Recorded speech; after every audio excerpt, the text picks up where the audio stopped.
നടീനടന്മാർക്കും സിനിമയിലേക്ക് കടന്നു വന്ന സാഹചര്യത്തിൽ കടപ്പാടുള്ള ഒരു വ്യക്തിയുണ്ടായിരിക്കും. ഒന്നെങ്കിൽ ഒരു സംവിധായകൻ, അല്ലെങ്കിൽ ഒരു നിർമ്മാതാവ്, അതുമല്ലെങ്കിൽ തിരക്കഥാകൃത്തോ മറ്റൊരു നടനോ നടിയോ ഒക്കെ ആയിരിക്കും.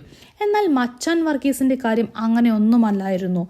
നടൻ മച്ചാൻ വർഗീസിന് തന്റെ വളർത്തു നായയാണ് ജീവിതത്തിൽ വഴിത്തിരിവുണ്ടാക്കിയത്. കാബൂളിവാല എന്ന സിനിമയിൽ സർക്കസ് കൂടാരത്തിലും മാനാർ മത്തായി സ്പീക്കിങ്ങിൽ ഒരു കൂട്ടയോട്ടത്തിലും രസകരമായ മുഹൂർത്തങ്ങൾ ഒരുക്കിയ നായയെ പ്രേക്ഷകർ ഇനിയും മറന്നിട്ടുണ്ടാകുമെന്ന് തോന്നുന്നില്ല. നാടക നടനായ വർഗീസിന് സിനിമയിൽ അഭിനയിക്കാൻ മോഹമുള്ളതുകൊണ്ട് നായയെ അഭിനയിപ്പിക്കാനായി സിനിമാ സെറ്റിൽ വന്ന് വേണ്ടുവോളം അങ്ങ് സഹകരിച്ചു. ആ പരിചയങ്ങളിലൂടെ വർഗീസിനും സിനിമയിൽ മുഖം കാണിക്കാൻ അവസരങ്ങൾ കിട്ടിത്തുടങ്ങി. പിന്നീട് തിരക്കുള്ളൊരു ഹാസ്യ നടനായി മാറി. പടനായകൻ, സ്വർണ്ണ കിരീടം തുടങ്ങിയ സിനിമകളിലൂടെ ശ്രദ്ധേയമായി.